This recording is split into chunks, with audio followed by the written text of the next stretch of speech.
It's a good deal. I'm happy with that one. Well done you. Power of Rip-Off Britain.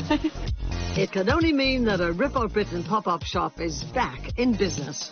Give that man a coconut. You got the right answer.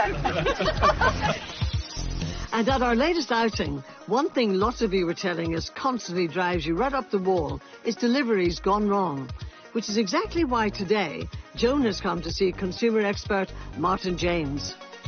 Do you want to tell me a little bit about what happened? Well, we ordered some furniture and we should have had a triple wardrobe and a chest of drawers delivered on Wednesday. We've measured it very, very carefully in the shop. We asked how many pieces it comes into so that we knew we could get it in and everything. Yeah, so this is about fitting it through the front door and into the property. Yeah, that's right. But on the day of delivery, it seems that Joan's calculations didn't quite measure up in the way that she hoped. The first man went in with a piece of wood. Hold on a second. They came in with a piece of wood? Yes. Not the wardrobe? Not the wardrobe, no, that was still in the van. OK, why did he do that? I presume it was to make sure he could deliver the wardrobe. And then the next thing is, the furniture van drove off. And the husband came back in and said, they can't deliver it. And I just looked stunned. And off they went, and that was and it? Off they went, yes. Joan and her husband rang the company and says that she was told because the wardrobe didn't fit, they would be refunded. But there was a sting in the tail, that there would be a charge for the company taking the furniture away. And they'd withheld £70 from the refund for collection of the furniture. And my husband said, no, hang on. You haven't taken it away. It hasn't even come. It didn't come out of the van, Joan? No. It didn't come out of the van. I can see why you'd be annoyed. It had a tailgate, but it didn't come anywhere. So they've refused point blank to refund you that £70? Yes. OK.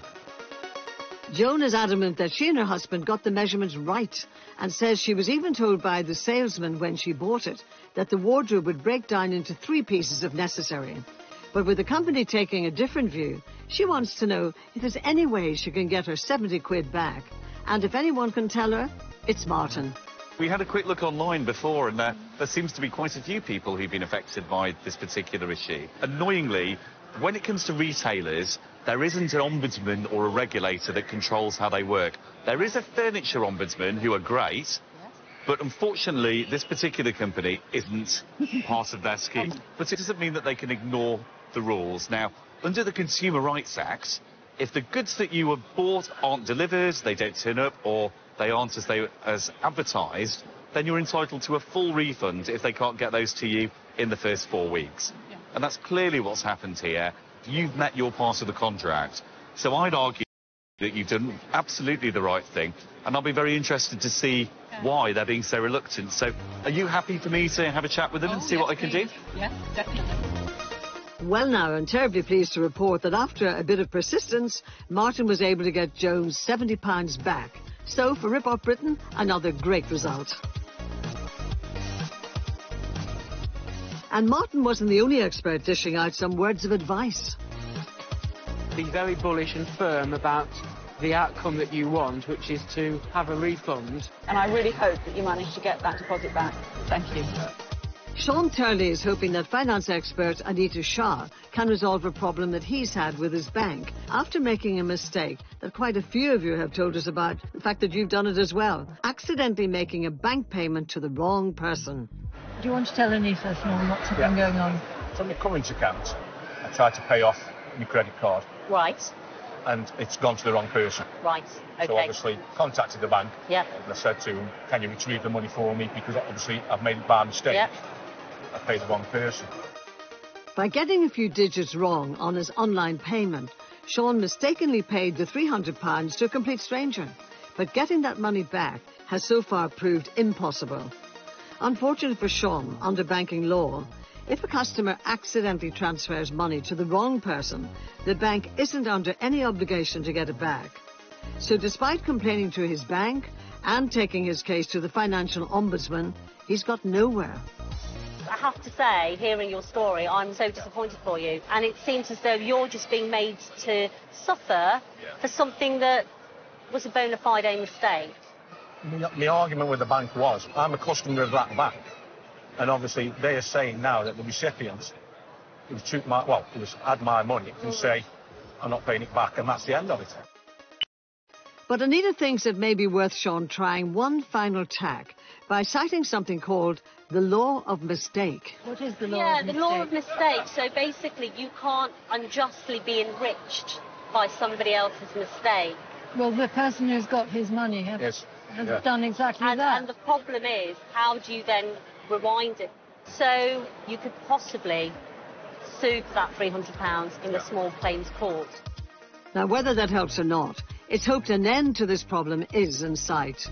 New regulation expected to come into force in 2020 will require banks to check the name of the account holder, as well as the sort code and account details, which hopefully will stop mistakes like Sean's from happening. This year we're busier than ever, we love it. But that didn't stop us stealing a few minutes for a catch-up. Now, here's a question for you both. What do you love about Pop-Up? I love the fact that we actually get to meet the people that write to us and bring all their complaints to us. I think that's wonderful. And the way we can bring them together with our experts and actually sometimes watch the whole thing being solved then and there.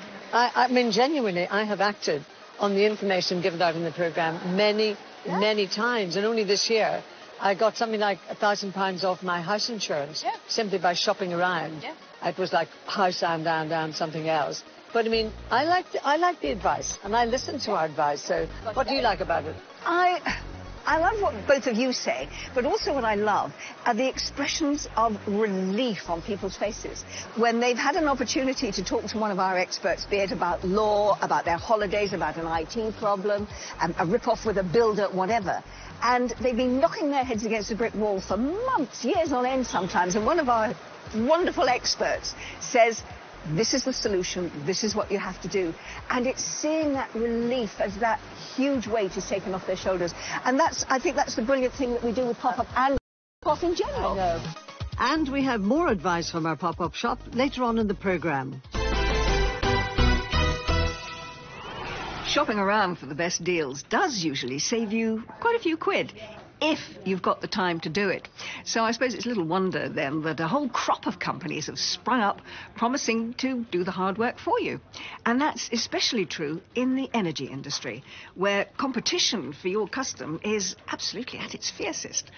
But you've been telling us about some firms who've taken their hunt for customers to a whole new level.